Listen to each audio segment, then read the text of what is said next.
네, 새해 예산안 감사원장과 검사 탄핵안 등을 놓고 여야가 정면 충돌했습니다. 이런 일촉즉발의 정기국회 상황과 함께 이재명 대표 사법 리스크 향방도 짚어보겠습니다.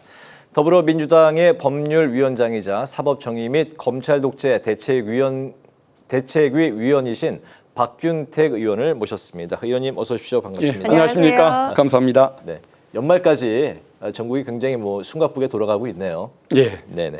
먼저 예산안 대치부터 살펴보도록 하겠습니다. 민주당이 지역화폐 예산 2조를 포기하면서까지 대통령실과 검경, 감사원의 특활비, 특경비를 전액 삭감했는데요. 그렇기 때문에 이제 기자 질문도 나왔습니다. 민생을 포기하면서까지 그렇게까지 이제 밀어붙일 화두냐, 그런 이야기도 나오고 있는 상황인데요. 그런데 이제 민주당이 이제 여당이던 시절에 의원님께서 법무부 이제 검찰국장으로 그때 이제 국회에 또 출석을 하셨어요. 네, 검찰 특활비 삭감에 대해서 이제 우려를 표하셨는데 검찰 특활비가 그렇기 때문에 정권 따라서 입장이 이렇게 좀 뒤바뀔 수 있는 것이냐 이런 이야기가 나오고 있네요. 네. 예. 그건 제가 검찰국장일 때는 어느 정도 설명을 드리고 양해를 받아서 네. 또 최소한도의 자료만 제출하고 인정을 받았습니다. 근데 모든 것은 시대 상황에 따라서 어떤 역할과 또 뭔가 일을 하는 방식이 달라지는 것 아니겠습니까? 네. 그때는 검찰이 신뢰를 받던 때였기 때문에 그 당시 국회의원들이 그 정도 선에서 양해를 해줬겠지만 지금은 검찰과 감사원이 너무도 편파적인 권한 행사, 감싸기 감사, 또 김 여사 보호하기 수사를 통해서 지나친 불신을 받고 있지 않습니까? 그렇기 때문에 이 수사나 감사에 대한 예산을 좀 더 꼼꼼하게 살피고 제대로 사용했는지를 따지는 것이 국회의원의 도리가 될 수밖에 없고, 그런데 그 국회 예산 그 심사권을 무시하고 자료를 안 내기 때문에 원칙대로 삭감할 수밖에 없었던 것입니다. 그래서 자료 제출 제대로 하고 또 국민의 신뢰를 받기 위한 노력을 한다면 그건 전혀 걱정할 일이 없는 그런 성격의 예산이었다고 저는 생각을 합니다. 검찰의 이제 신뢰 문제가 척도이고 영수증 같은 자료를 제출하지 않았기 때문에 이러한 상황을 자초한 것이다. 예, 두 가지가 네. 다 없었기 때문에 알겠습니다. 문제가 됐습니다. 네, 그리고 오늘 본회의에서는 그 검사 3명에 대한 탄핵소추안도 보고가 됐습니다. 이 검찰의 집단 반발 움직임이 확산되자 민주당 측에서는 감사 청구와 고발을 언급을 했고요. 여당은 공개 겁박이라고 비난을 했습니다. 검찰의 집단 반발과 여당의 탄핵 폭주 비난에 대해서는 어떤 입장을 갖고 계실까요? 저는 그 검사들이 반발하는 그 상황을 가지고 평가를 하기 전에 네. 먼저 묻고 싶은 것이 있습니다. 어떤 겁니까? 지금의 그 탄핵 대상 검사들이 김건희 여사에게 소환도 못하고 불려가서 조사를 받고, 네. 그리고 또 국민의 상식에 반하게 주가 조작 사건을 무혐의 처분을 하고, 그럼으로써 공조직의 신뢰를 그처럼 무너뜨릴 때 내부적인 비판을 한마디 했다는 얘기를 못 들었습니다. 네. 그러면 내부적인 비판이 먼저 있었어야 할 텐데 큰 문제가 있을 때는 다 입을 다물고 지내다가 본인들의 이익과 관련된 문제가 나타나니까 목소리를 낸다는 것, 이것은 고위공직자로서 있을 수가 없는 처신이라고 생각을 하고, 이건 정말 그 국민의 그 의사와는 동떨어진 사고들을 하고 있다는 것을 이번에 극명하게 보여주는 부분인데, 과연 국민의 그 눈높이에 맞는 처신들을 하고 있는지 스스로가 한번 성찰해 보기를 권하고 싶습니다. 네. 그리고 탄핵, 그리고 예산뿐 아니라 표적수사 금지법, 그리고 법 왜곡죄, 그리고 기소 독점 금지 등 입법으로도 검찰을 압박을 하고 있는 상황인데 22대 국회 시작부터 계속되고 있는 이 민주당과 검찰의 격돌, 여론은 과연 지금 이 상황을 어떻게 바라보고 있을까요? 그러니까 아마 저는 민주당의 그 입장에 동조하는 여론이 더 많다고 생각을 하는데, 네. 검사들에게 물어봐도 3년째 야당 대표를 상대로 표적 수사를 하고 김건희 여사를 불러서 조사도 못하는 그 상황에 대해서 사실은 할 말이 없다고들 얘기를 합니다. 그러면 그런 그 권한 행사가 왜곡되게 드러나는데도 불구하고 아무도 고치려고 노력을 안 하는데 국회가 탄핵이나 입법적인 조치를 통해서 바꿀 수밖에 없는 것 아니겠습니까? 민주당마저 오해받는 게 싫다고 아무것도 하지 않고 있으면 이 대한민국이 어디로 흘러가겠습니까? 그래서 저는 그 개정 입법이 반드시 필요하다고 보고, 네. 대신 그 입법이 어떤 권력의 남용도 막되 혹시라도 민생을 위해서 필요한 국민의 안전을 지키기 위한 정상적인 수사를 막는 그 효과가 부정적인 효과가 나오지 않도록 주의해 가면서 합리적인 입법이 이루어지도록 노력할 예정입니다. 네, 현재 그 이재명 대표 사법 리스크가 민주당 안에 뭐 존재하고 있습니다. 당초 선거법 위반 혐의에 대해서는 이제 법조계에서는 무죄 예상이 많이 있었던 걸로 이제 전해졌는데 또 위증교사 혐의는 유죄가 나올 거라는 이제 전망이 더 있었고, 왜냐하면 더 좀 위중하다 이런 이제 평가들이 있었기 때문에요. 근데 둘 다 뭐 예상을 좀 많이 깨는 그런 1심 선고가 나왔습니다. 두 개 1심 판결 검찰 출신이신데 어떻게 보셨습니까? 저는 그 내용을 아는 사람 아닙니까? 네. 보통 어느 건 유죄, 어느 건 무죄 예상했던 분들이 있다고 한다면 언론을 통해서 보도되는 그 검찰의 그 주장을 보고서 그런 판단을 하시는 경우가 많았을 텐데 네. 저는 사건 내용을 직접 살폈던 그 변호사 자격자로서 내용을 봤을 때 이것은 네. 증거상으로 보나 법리상으로 보나 둘 다 무죄다라는 확신을 했습니다. 네. 근데 위증교사는 다행히 예상에 맞게 무죄가 나왔는데 선거법 위반 사건은 그러지를 못했습니다. 그래서 그것은 항소심에 가서 공정한 그 재판부에 의해서 제대로 된 판결이 나올 거라고 기대하고 있습니다. 네. 여야 희비가 이제 뭐 선거 때마다 이제 엇갈리고 있지 않습니까? 선거법 선거 때는 여당은 재판부의 경위를 표한다. 또 야당에서는 사법살인이고, 또 이번 그 위증교사 이제 그 재판 결과에 대해서는 또 반대 입장들이 나왔습니다. 그렇기 때문에 이제 여야가 재판부의 판단을 아전인 인수로 좀 끌어들이는 거 아니냐, 뭐 이런 시각들이 있어요. 예, 어떻습니까? 근데 사법부의 판결은 존중받아야 맞습니다. 네. 그럼에도 불구하고 항상 여야가 반대의 입장에 따라서 의견을 내놓는 경우는 있습니다.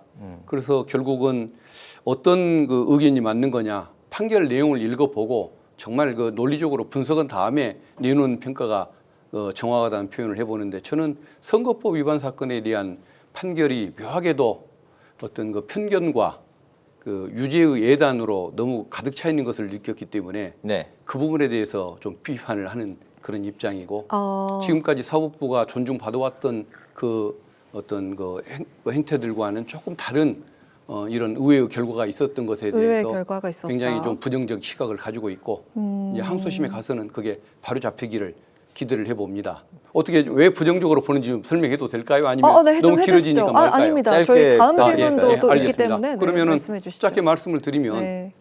일단은 그 두 개의 발언이 문제되지 않습니까? 국힘 의원이 고 김문기 씨와 골프를 쳤냐고 하면서 사진을 조작한 사진을 내놨습니다. 근데 내가 골프를 친 것처럼 이렇게 문제를 삼으려고 이런 사진을 내놨더군요. 근데 사진을 확인해 보니까 10명이 찍은 것 중에 4명을 확대 편집을 해서 이런 걸 만들었습니다라고 사진을 조작했던 행위를 비판했던 것인데, 묘하게도 재판부는 앞에 골프를 친 것처럼 보이게 하려고 사진을 조작했다는 부분에 네. 앞부분을 떼가지고 질문을 하지도 않았고 답하지도 않았고 직접 얘기하지도 않은 골프 친 것을 부정하는 발언으로 이걸 해석을 해서 네. 유죄를 했습니다. 네. 인정하기가 어려운 것이죠. 그리고 또 국토부의 백현동 용지 용도변경 사건 있지 않습니까? 네. 이 부분은 국토부가 협박을 했는데 5개의 공공용지에 대해서 일체 부탁을 들어주지를 않았다. 근데 또 새로 백현동 식품연구원 부지에 대해서 계속 요구를 해오길래 일부만 반영해 줬다.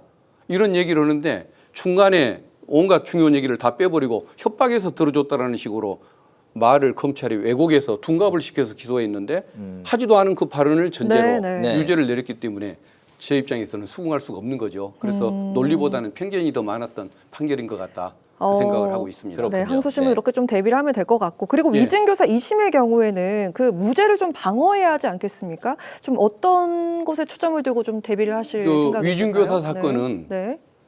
정말 그 판결문을 읽어보면 논리로 가득한 판결입니다. 앞서 선거법과 달리 무죄인 사건이 논리적인 판단을 거쳐서 무죄가 났기 때문에 항소심에서 뭐 조심은 해야겠지만 크게 그렇게 걱정할 필요는 없는 사건이라는 점을 유죄가 판결문이 될 한 것이다. 80쪽 정도 됐었죠. 예, 선거문. 판결 예, 딱 80페이지입니다. 근데 작년에 이재명 대표 이제 체포 동의안 이게 이제 기각될 때에 이제 그 당시 판사가 예. 바로 이 위증교사는 소명이 됐다 이런 언급을 뭐 잠깐 또 하고 예. 갔었기 때문에 예. 더 유죄 판결에 대한 예. 그런 전망이 나오지 않았습니까? 저도 잠시 걱정을 했는데 왜 그럴까를 생각해 보면 일흥 뭐 소명되는 것으로 보이나 이런 표현을 썼는데 판사가 짧은 시간에 그 많은 사건들 10만 페이지도 넘는 기록들을 보고 판단하다 보니까 네. 스킵해 가면서 볼 수밖에 없을 거 아닙니까? 근데 검찰이 범죄 사실을 악마의 편집을 해놨습니다. 네. 이상한 부분만 모아서 악마의 편집을 했기 때문에 당시에 영장 담당 판사도 속아 넘어갔던 사건이라고 저는 그렇게 판단하고 있습니다. 네, 잘못된 거를 이번에 다시 예. 뭐 네. 충분한 시간을 가지고 판단한 것이 그리고 이제 알겠습니다. 판결은 예. 뒤집혀질 가능성이 없다고 보시는 거죠? 예, 그렇습니다. 네. 알겠습니다. 두 개 이제 항소심을 비롯해서 대장동 위례 특혜, 대북 송금, 업무상 배임까지 재판이 총 이제 5개가 이제 걸려 있는데요. 이재명 대표로서는 아직까지도 이제 긴장의 고삐를 늦출 수 없는 그런 이제 상황이고 1심에서 이제 유죄를 받았던 지금 이화영 전 부지사 이제 재판이 진행 중에 있는데 1심에서 이제 9년 넘게 아주 그 위중한 그 선고가 내려졌습니다. 그리고 이제 김용 전 부원장의 항소심 결과 그 2심에서 징역 12년 역시 아주 굉장히 크게 이제 결과가 나왔었는데요. 이재명 대표의 재판에도 두 사람이 영향을 미치지 않겠습니까? 예, 간접적으로 영향을 미칠 수 있는 사안입니다. 네. 근데 묘하게도 김용 부원장, 이화영 부지사가 다 무죄 주장을 했는데 1심에서 유죄가 났습니다.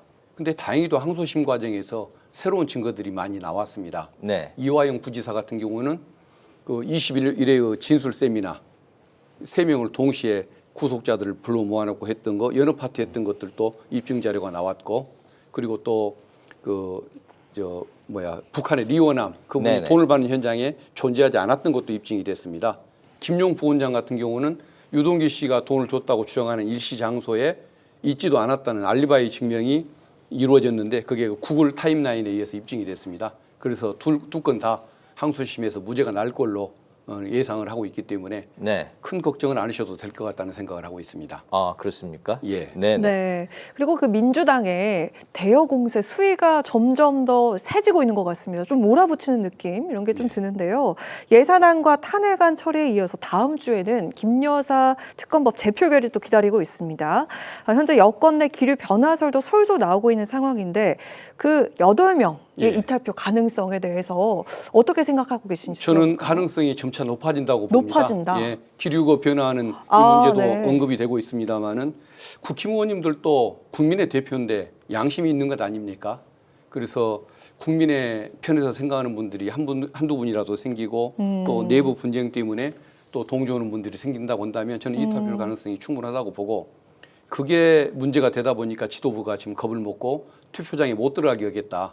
출석은 하되 투표함에 용지를 못 넣게 하는 방식으로 네. 기권을 하게 만들겠다고 얘기를 하는데 그게 바로 그 본인들이 갖는 그 불안감의 표현이 아닌가 싶습니다.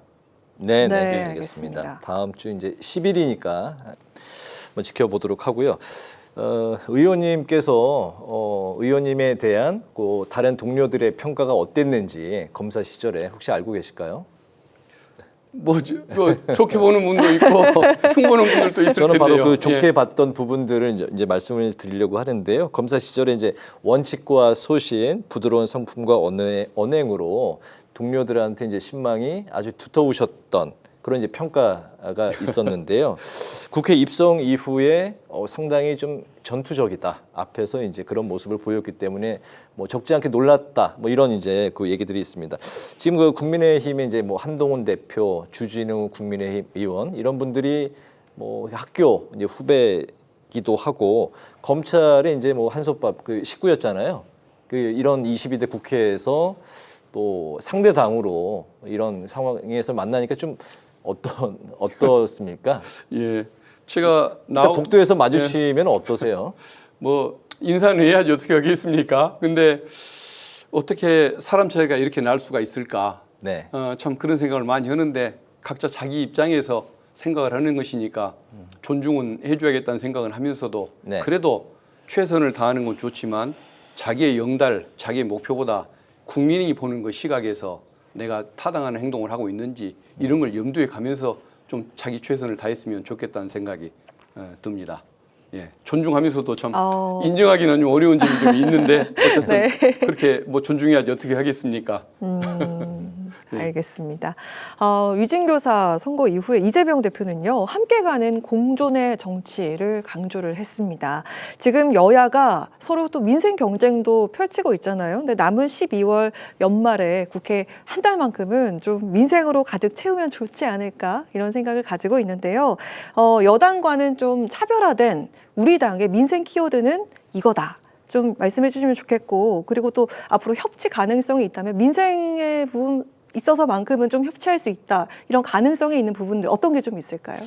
그 부분은 사실 민주당이 싸움을 많이 했던 것처럼 비치지만 그동안에 네. 민생회복지원금법, 지역사랑 뭐 화폐라든가 그다음에 지금 예산에서도 지금 뭐 분쟁이 많이 있는 것처럼 하지만은 민생 관련 예산을 높여달라는데 지금 거부하다 보니까 지금 이게 문제가 되는 거 아닙니까? 네. 그래서 저는 민주당이 아까 앞에 어느 의원님 뭐 지역사랑 화폐 네. 그게 호준석 효과가 없다라고 대변인께서 얘기하는데 네, 하셨죠. 효과가 별로 없다고 하는데 네. 그러면 본인들은 민생을 위해서 뭘 하고 있습니까? 도대체 잘한 거 있으면 정부나 여당이 민생을 위해서 잘한 것이 있으면 하나만 얘기해봐라. 저는 없는 것 같거든요. 제발 좀 예산 문제부터 서로 좀 협조를 했으면 좋겠다는 생각이 듭니다.